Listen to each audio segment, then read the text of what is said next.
হোটেলে গেলে খেতে গেলে কিন্তু আমরা বিরিয়ানির সাথে যে চিকেন রোস্টটা খেয়ে থাকি সেটার গ্রেভিটা দেখলে আর এটার কালারটা দেখলে আমরা এটার প্রেমে পড়ে যাই, কি বলেন ঠিক তাই না? অসম্ভব মজার হয়ে থাকে এর গ্রেভিটা, দেখতেও দারুণ আর খেতেও খুব মজার। কিন্তু কথা হচ্ছে এরা এটা কিভাবে করে সেটা আমরা অনেকেই জানি না। তাই আজকের ভিডিওতে আমি আপনাদের সাথে শেয়ার করতে যাচ্ছি হোটেলে যেভাবে এই মুরগির রোস্টটা তৈরি করে থাকে সেটার গোপন টিক্সটা দেখিয়ে দিতে। যাই হোক, আজকে আমি এই যে মুরগির রোস্টটা তৈরি করেছি ঝাল ঝাল, সেটা কিন্তু একদম টক দই, ঘি, বাদাম বাটা এইসব ছাড়াই। আর দেখেন গ্রেভিটা কতটা ঘন হয়েছে আর লুকস লাইক এ ওয়াও। তো চলুন কথা না বাড়িয়ে দেখে নিচ্ছি এর পুরো রেসিপিটি। আমার করা ভিডিওটি যদি আপনাদের কাছে ভালো লেগে থাকে তাহলে বলবো please please please please subscribe বাটনে ক্লিক করে আপনারা এটাকে সাবস্ক্রাইব করে রাখুন, যাতে করে নতুন কোনো ভিডিও আপলোড করলে সবার আগে আপনার কাছে নোটিফিকেশন চলে যায়। আর যদি ফেসবুক থেকে আপনারা এই ভিডিওটি দেখে থাকেন তাহলে বলবো প্লিজ ফলো বাটনে ক্লিক করে রাখুন আর বন্ধু হয়ে যান আমার ছোট্ট পরিবারে। তো চলুন দেখে নিচ্ছি পুরো রেসিপি। মুরগির পিসগুলোকে ভালো করে ধুয়ে নিয়েছি প্রথমে। তারপর আমি কিছুটা লবণ আর লাল মরিচের গুঁড়ো দিয়ে এটাকে ভালো করে মাখিয়ে নিচ্ছি। মাখিয়ে নেওয়ার পর আমি কিছুক্ষণ রেস্টে রেখে দেব। আর যদি হাতে সময় না থাকে তাহলে আপনারা এটা স্কিপ করতে পারেন, তাতে কোনো সমস্যা নেই। তো ভালো করে উল্টে পাল্টে চিকেনের গায়ে আমি খুব ভালো করে এটাকে মাখিয়ে নিচ্ছি। প্যানে কিছুটা তেল নিয়ে নিয়েছি, একটু বেশি করেই, কারণ পুরো রান্নাটা এই তেলেই সেরে নেব। প্রথমে আমি অনেকগুলো পেঁয়াজের স্লাইস এর মধ্যে অ্যাড করে দিয়েছি, কারণ আমি পেঁয়াজ বেরেস্তা করে নেব। এই পেঁয়াজ বেরেস্তাটা আমি খুব বাদামি করে ভেজে নিচ্ছি। পারফেক্টভাবে কিভাবে পেঁয়াজ বেরেস্তা করবেন তারও কিন্তু একটা রেসিপি আমার চ্যানেলে রয়েছে, চাইলে দেখে নিতে পারেন, ডিসক্রিপশন বক্সে আমি লিঙ্কটা দিয়ে রাখবো। তারপর পেঁয়াজ বেরেস্তা যে তেলটা রয়েছিল সেই তেলের মধ্যেই আমি এই চিকেনগুলোকে ভেজে নেব। আর হ্যাঁ বন্ধুরা, এই পেঁয়াজ বেরেস্তার তেলেই যদি চিকেনটা ভেজে নেন না, এটার স্বাদটা কিন্তু আরও ভালো আসে। তাই প্রথমেই খানিকটা তেল বাড়িয়ে নিয়ে তারপরে পেঁয়াজ বেরেস্তাটা করে নেবেন। চিকেনগুলোকে আমি ভেজে নিচ্ছি, আর চিকেনটা ঠিক ততটুকুই ভেজে নেব, খুব বেশি কিন্তু লালচে এবং মচমচা করে ভাজতে যাব না, তাহলে কিন্তু চিকেনটা একদম শক্ত হয়ে যাবে। সেই ভাজার ক্ষেত্রেও কিন্তু অবশ্যই আপনাকে খেয়াল রাখতে হবে।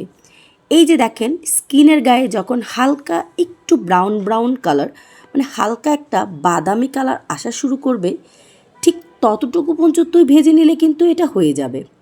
এই যে দেখেন কাছ থেকে একটু দেখিয়ে নিচ্ছি, এই গায়ে দেখেন কেমন একটা বাদামি আঁচড় উঠে এসেছে। ঠিক ততটুকু সময় নিয়ে আমি এটাকে ভেজে নেব। একই প্রসেসে কিন্তু আপনারা যদি দেশি মুরগি বা ব্রয়লারের মুরগি দিয়ে করেন, রান্নার প্রসেসটা কিন্তু সেম। তো এবার এই চিকেনগুলোকে আমি তুলে একটা প্লেটে রেখে দিচ্ছি। এক এক করে সবগুলো চিকেনকে ভালো করে ভেজে নেব। আজকে আমি দুটো মুরগি নিয়েছিলাম এই ঝাল ঝাল রোস্টটা তৈরি করার জন্য, কারণ এটা এতটাই মজা হয়, অল্প খেলে মন ভরে না। তাই যখনই রান্না করবেন না কেন একটু বেশি করে বানিয়ে নেবেন, যাতে করে খাবারের পরে আর আফসোস করতে না হয়। তো এই যে দেখেন আমি চিকেনগুলোকে ঠিক এরকম কালার করে ভেজে তুলে রেখেছি। সবগুলো চিকেন ভাজা হয়ে গেছে। তারপর এখানে কিছু আস্ত মশলা নিয়েছি, এলাচ, দারচিনি, তেজপাতা, একটু হালকা ফোড়ন দিয়ে নিচ্ছি একটা কালার আসা অবধি পর্যন্ত। তারপরে আগে থেকেই আমি ব্লেন্ডারের জারে পেঁয়াজ বাটা পেস্ট করে রেখেছিলাম। এখানে প্রায় 1 কাপের মতো পেঁয়াজ বাটা পেস্ট আমি নিয়ে নিয়েছি। প্রথমেই আমি এই পেঁয়াজ বাটা আমি খুব ভালো করে কষিয়ে নেব, যাতে করে পেঁয়াজের গন্ধটা না থাকে। তেলের মধ্যে একটু চুলার আঁচটা বাড়িয়ে নিয়ে তারপরে পেঁয়াজটাকে ভালো করে কষিয়ে নিচ্ছি, যতক্ষণ না উপরে ঠিক এইভাবে তেলটা ছড়িয়ে আসছে। যখন তেলটা ছড়ে আসবে তখন আমি ব্যবহার করব আদা রসুন পেস্ট, কারণ পেঁয়াজটা আমার খুব ভালোভাবে ভাজা এবং কষানো হয়ে গেছে। আদা রসুনের পেস্টটাকেও আরও কিছুক্ষণ রেখে কষিয়ে নেব। এই আদা রসুনের স্ট্রং যে একটা কাঁচা ফ্লেভার আছে, যতক্ষণ না সেটা না যাচ্ছে, সেটাকেও কিছুক্ষণ কষিয়ে নেওয়ার পরে দেখবেন তেলটা শুকিয়ে এসেছে। তখন আমি শুকনো মশলা অ্যাড করছি, হলুদ গুঁড়ো, মরিচ গুঁড়ো, ধনে গুঁড়ো, ভাজা জিরার গুঁড়ো। নির্দিষ্ট পরিমাপ বলছি না, আপনারা আপনাদের পরিমাপ অনুযায়ী বাড়িয়ে দিবেন, কমিয়ে দিবেন। তারপরে দিয়ে দিলাম বাজার থেকে কেনা যে গরম মশলার গুঁড়ো রয়েছে সেটা, স্বাদ মতো লবণ, আর দিয়ে দিচ্ছি এখানে একটা মশলা তৈরি করেছি, সেটা হচ্ছে এখানে এলাচ, দারচিনি, জয়ফল, জয়ত্রী গুঁড়ো আর হচ্ছে ভাজা জিরা। এইগুলো সব কিছু ভালোভাবে একসঙ্গে আমি গ্রাইন্ডারের জগে একটা পেস্ট করে নিয়েছি। বলতে পারেন এটা একটা রোস্টের মশলা। এই মশলাটা অ্যাড করলে আরও বেশি ভালো লাগে। তারপর আর আপনারা যদি চান এটা এখানে আস্ত মশলাটাও আপনারা ব্যবহার করতে পারেন, যেমন সামান্য জয়ফল, জয়ত্রী অল্প অল্প অ্যাড করে দিয়ে ফোড়নের সাথে তখনও কিন্তু চাইলে দিয়ে নিতে পারেন। তবে আমি বলবো এভাবে একটু গুঁড়ো করে দিবেন, তাহলে আর মুখে লাগবে না, খেতে ভালো লাগবে। আর যেহেতু আমি ননস্টিকি প্যানে রান্না করছি, তার জন্য কিন্তু এখন পর্যন্ত পানি দেইনি।